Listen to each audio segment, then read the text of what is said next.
Perdón por haber tardado tanto en subir vídeo, estaba ahí dando al GTA V en Twitch y me banearon y luego estuve un mes con depresión, pero no pasa nada, ya estoy aquí. Hola.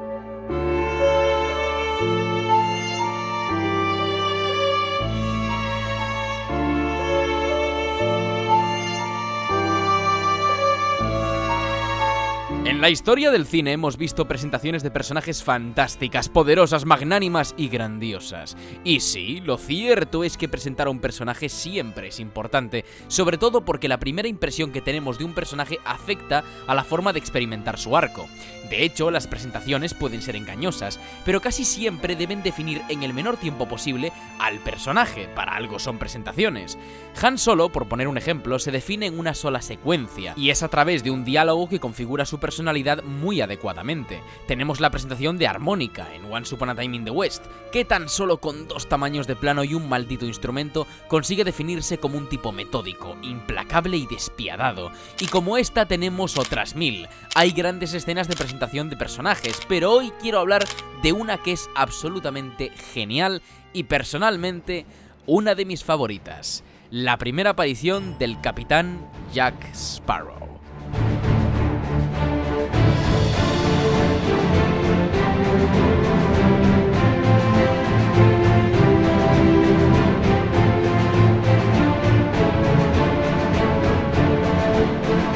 Sean todos bienvenidos a Escenas Legendarias.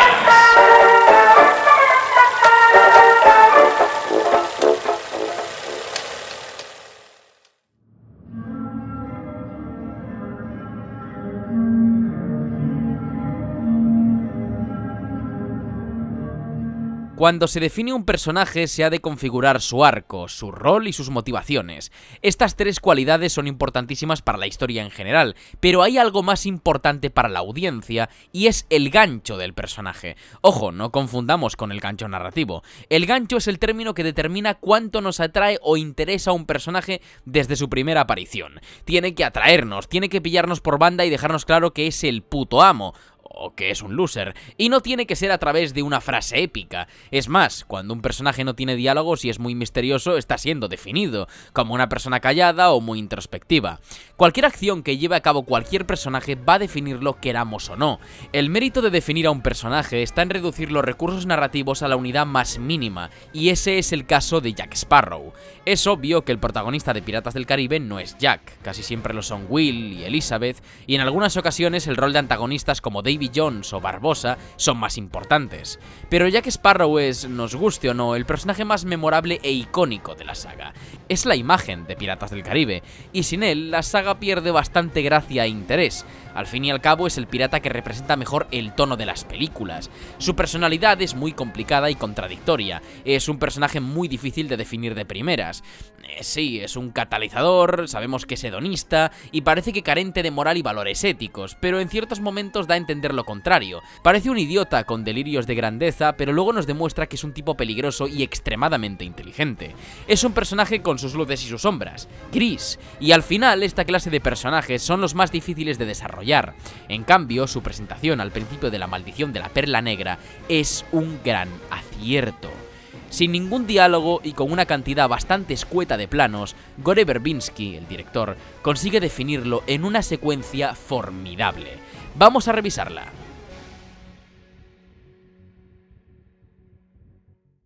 La música que suena funciona a media transición, ya que la escuchamos por primera vez en la escena entre Will y Elizabeth, y cuando este temazo explota, vemos desde un plano contrapicado súper enfático a Jack Sparrow mientras la cámara asciende mediante una grúa para darnos su perspectiva del puerto. Ya hemos tenido un movimiento que denota acción e importancia, sumado a la música, y un movimiento además que ensalza y engrandece la figura de Sparrow, primero desde abajo y con su cuerpo entero, y ahora desde sus hombros y equilibrado.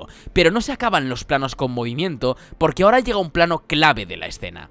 Partimos de un plano medio del capitán, frontal, que cambia a un primer plano con un movimiento que básicamente nos quiere decir que es Dios. Sí, estos 2 planos tienen un solo propósito: ser épicos. Estos dos planos son la definición de epicidad. Movimientos dinámicos hacia el sujeto, música portentosa, poses incluso arrogantes y grandiosas por parte del personaje que también acompañan esta aura de putoamismo. Incluso en el segundo plano el cielo tiene matices dorados con las nubes y todo parece excesivamente divino. Con estos dos planos tenemos una primera impresión del personaje. Es un tipo importante, con experiencia y aparentemente serio, pero entonces echa su mirada hacia abajo y su rostro cambia por completo. Tenemos un plano del cuerpo entero contrapicado, seguido de un plano detalle del agua inundando el barco y se nos abre la perspectiva. Sí, hemos sido engañados. Para empezar, y con toda esta presentación de la película y con toda la seriedad y drama que la acompañaba, sumada a la música épica y los planos de Sparrow, nos esperábamos que este tío fuera un capitán de un galeón, llegando triunfalmente a saquear o a hacer sabe Dios qué en el puerto. Pero la perspectiva nos ha engañado, y cuando vemos un plano general, más abierto y contemplativo, nos damos cuenta de lo ridícula que es esta situación. El personaje que antes observaba de forma poderosa desde lo alto de un galeón al magno puerto, ahora es un flipao sacando agua de una barca que está naufragando.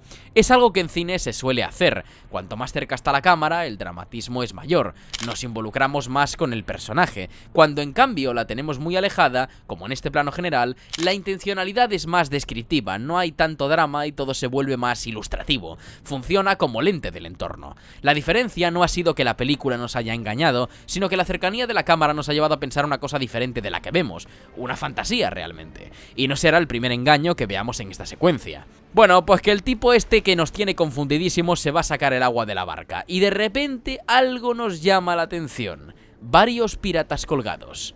Es obvio que este tío es pirata, pero la importancia de estos planos residen en que el lugar al que está llegando es hostil, y que además es un pirata con códigos, o que al menos ve a los suyos con respeto y hermandad. Es fantástico porque la música también parece una orquesta patriótica, como la típica instrumentación militar que usa John Williams en Salvar al Soldado Ryan, el Hymn to the Fallen. Fijaos en la diferencia de hacer un plano general de él quitándose el sombrero y luego un primer plano saludando.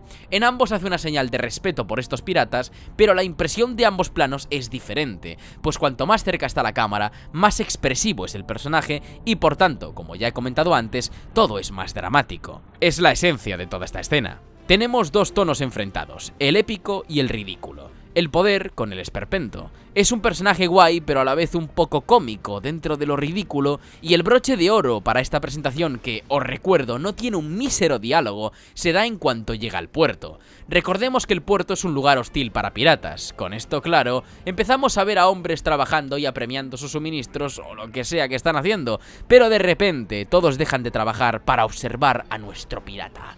La primera impresión que nos dan estos planos es que le están observando alucinados porque es un tipo famoso, o porque es un pirata llegando a un puerto hostil, o porque le admiran, ¿no?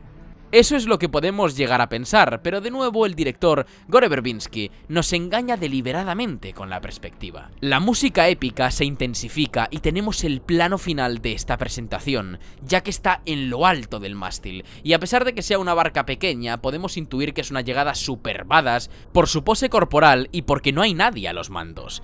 El fondo también es guay porque parece que el capitán, a pesar de su pequeña barca, se engrandece ante los gigantescos bergantines y galeones de la Armada Británica. Pero la cámara vuelve a revelarnos la realidad de la escena y no la fantasía que nos provocan estas imágenes. Está en lo alto del mástil porque la barca se está hundiendo y la gente le está mirando asombrada por esto mismo. Y además de eso, la cámara, al alejarse y mostrarnos esto, baja Jack Sparrow de la parte superior del plano y lo empequeñece, y hace más ridícula aún la situación. Y aunque el balance de épico versus ridículo parezca decantarse por este último, Jack camina como si nada por el muelle, como si hubiera calculado todo de forma súper chulesca. Es una acción que demuestra que aunque no tenga el control, es un tipo que sabe lo que hace. Es una presentación que define al personaje a la perfección, sin diálogos, con música y unos pocos planos con diferentes tamaños. Y es por eso que es una escena con tantos matices y tan buena, coño, lo hace todo con una unidad mínima narrativa.